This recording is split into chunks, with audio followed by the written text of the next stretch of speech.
Dalvin Cook has been phenomenal this year, and even in a game that felt like a down game, Peter King, with 96 rushing yards, he still was churning and helping the Vikings balance out their offense and keeping the Chicago defense on its heels long enough to give Kirk Cousins an opportunity to throw the ball this week. The Cowboys come to town with 2 weeks to get ready for the game.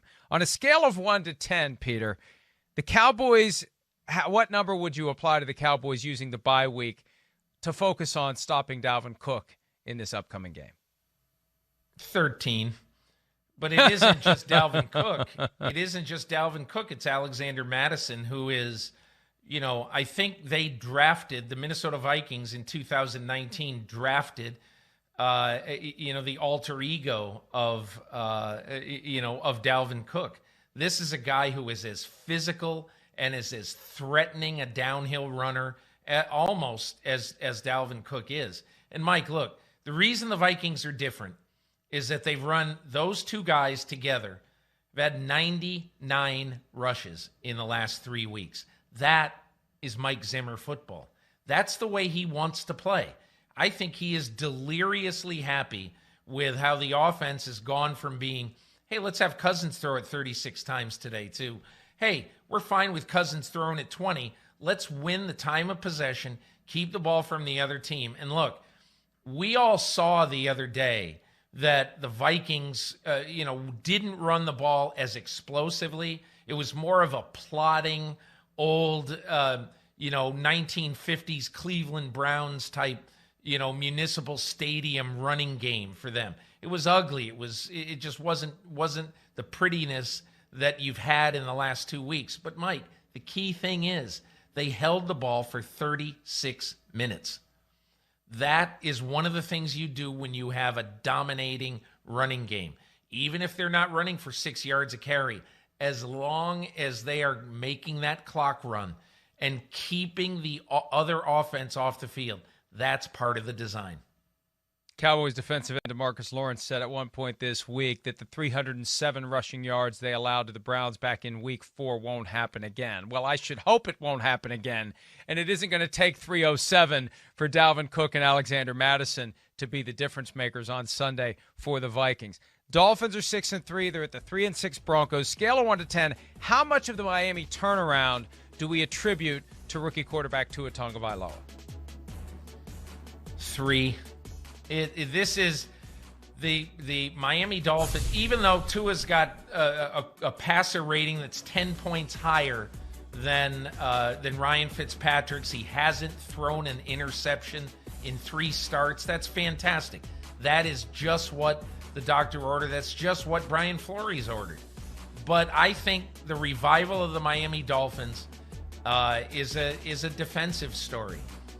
They've got so many good, young, instinctive and impactful defensive players, particularly on that front seven. Emmanuel Ogbah is finally healthy, and he's showing what he should have been in Cleveland early on in his career, but he was always hurt. So to me, I think it's more of a defensive story, Mike.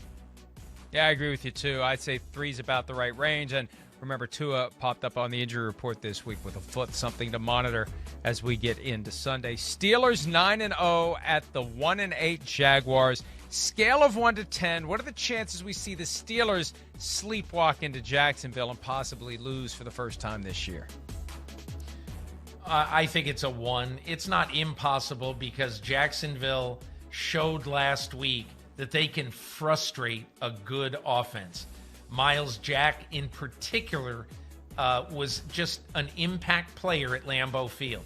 They came close to winning that game. The other thing that's interesting is that this young quarterback, Jake Luton, is just, honestly, he is almost, and it's so coincidental that he's this year's 6th-round pick, right? And that he is like Gardner Minshew II. And, he's playing competitive. He's not playing great. He's not playing as well as at times Minshew played. But they're a threat. I don't think they'll win this game. But I don't think the Steelers are one of these play down to the level of competition teams. They have had some wins this year that should have been by a larger margin. I don't think it happened with the Jaguars. There's a history there. Ben Roethlisberger mentioned that this week. You know, the Jaguars beat the Steelers in Pittsburgh twice in 2007, twice in 2017, regular season and postseason. These teams used to be in the same division together, even though that was before anyone connected to the team currently was in Pittsburgh. But there's enough there that they're not going to step into a trap against a team like the Jaguars. They're going to relish the opportunity to beat the crap out of them if they can. Patriots 4-5 at the 2-7. Texans scale of 1 to 10. The chances the Texans interim head coach Romeo Crennel figures out a way to beat his old boss Bill Belichick. 3. I think the only way this happens is if Deshaun Watson has a dominant, explosive game. And that means that, you know, his receiving core has to come through for him and beat the Patriots. And that hasn't happened a lot this year. So to me, I think that's one of the parts of this week that would be interesting to me. Deshaun Watson, the game is, I think, very much on his shoulders. I don't think the Patriots are going to score a lot, but I do think it's possible for Watson to score a lot. I think he's going to have to score probably in the high 20s or 30s to have a good chance to win this game. I don't see it happening, but I think they got a chance. I'm amazed the Patriots are only favored by 2. It makes me wonder what I'm missing. I'm going to assume I'm missing nothing. That's my favorite play of the week for anyone out there who cares. Patriots only giving 2 points at the Houston Texans. The Eagles 3-5-1. The Browns 6-3. Scale of 1 to 10. Your confidence that Carson Wentz can turn it around for Philadelphia. 2. I don't know, Mike. There's something wrong with Carson Wentz. And I think it bleeds into almost every aspect of the team right now. You know, why does Doug Peterson go for it down 4, go for 2, down 4 with 20 minutes to go? Because he's trying to light a spark with his offense. And he's trying to just say, hey, I got faith in you. I got faith in you. Even though what he sees every week says, I shouldn't have faith in you. I shouldn't have faith in you. And I just think that especially because Philadelphia has had so much trouble protecting Wentz, they're going up against the hottest pass rusher in football in Myles Garrett. This is a bad match and a bad week, I think, to play the Cleveland Browns.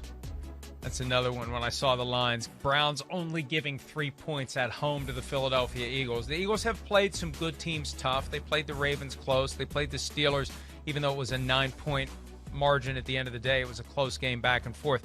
I just feel like the Eagles are broken, and it's something that they can't fix on the fly until they get sufficiently backed into a corner that they feel like they're desperate. And then, like last year when they were 5-7, they rattle off 4 in a row to win the division. I just don't think they're capable of pulling that off.